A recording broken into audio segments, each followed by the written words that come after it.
Salut, c'est Superfan. Bienvenue dans NUM Rendez-vous, l'émission de la révolution numérique et de la transformation digitale. Nous sommes le jeudi 18 octobre 2018. Que s'est-il passé ces dernières 24 heures dans le monde de la tech en moins de 5 minutes? C'est parti. Le marketeur de 2018 sera un alchimiste. Gartner, 12 tendances technologiques qui disruptent le marketing. Alors, j'ai pas l'habitude de mettre des articles de fond comme ça d'emblée en début de vidéo, mais celui-là m'a semblé vraiment essentiel. C'est un article sur Views. D'ailleurs, tous les articles mentionnés dans cette vidéo sont évidemment dans la description de cette vidéo sur YouTube avec tous les liens directs. Donc, je vous invite vraiment à aller lire cet article très intéressant.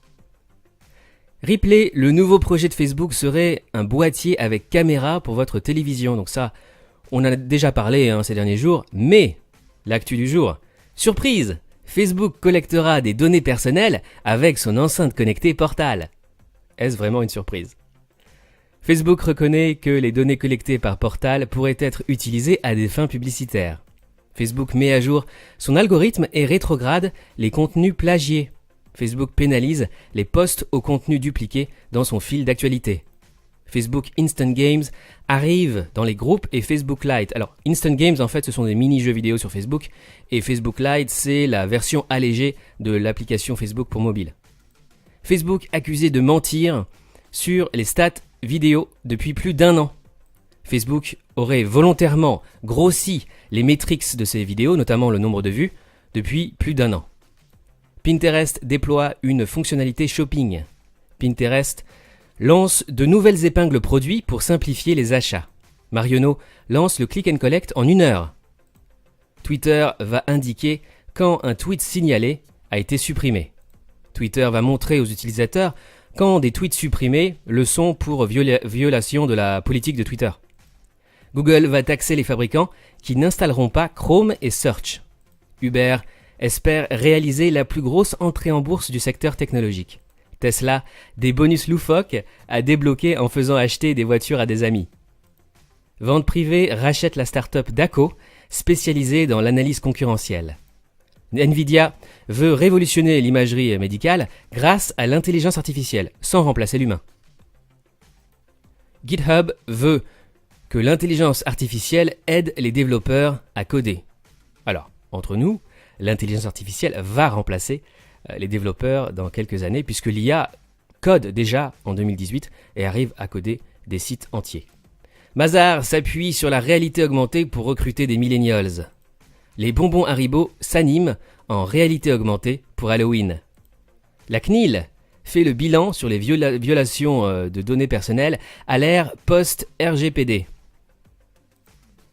Le top des podcasts marketing et business. C'est vraiment très intéressant, ça c'est e-marketing.fr. Étude, la France, terreau fertile pour les fintech. Data et intelligence artificielle, la moitié des entreprises exploitent moins de 25% de la donnée collectée et analysée. Le Royaume-Uni, champion européen de l'intelligence artificielle. Netflix n'apprécie pas les 30% de quotas de fiction imposés par l'Europe, j'en ai déjà parlé hier. Netflix a désormais 137 millions d'abonnés dans le monde et ça ne va pas s'arrêter.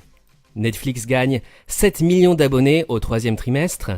Netflix renoue avec une forte croissance des abonnés, l'action décolle. La plateforme française Salto n'a aucune chance face à Netflix. Alors c'est pas moi qui le dis, C'est le directeur général de la SACD, une des principales sociétés françaises de droits d'auteur. Salto n'a aucune chance contre Netflix, la seule réponse crédible est une plateforme regroupant les services publics européens et proposant le meilleur de la création européenne, a estimé Pascal Regard. Pourquoi Netflix mesure la popularité de ses séries en fonction du nombre d'abonnés Instagram de ses acteurs? C'est une première. Netflix a ajouté un graphique dans ses résultats au 3e trimestre 2018 qui compare le nombre d'abonnés que les stars de ses séries avaient avant et après la diffusion de ses programmes. Une manière de contourner sa loi du silence autour des audiences. Et enfin, Netflix Orange is the New Black, une des séries les plus anciennes de Netflix, va s'arrêter après la saison 7 qui devrait débuter au début de l'année prochaine. Ce matin, je me réveille et je vois que le CDO, le Chief Digital Officer, le directeur du digital du groupe Énergie, s'est abonné à ma chaîne YouTube. Ah mais pour moi, c'est la consécration. Je suis tellement heureux. Merci en tout cas Frédéric, il a tout compris. C'est tout pour aujourd'hui, merci d'avoir regardé Num Rendez-vous.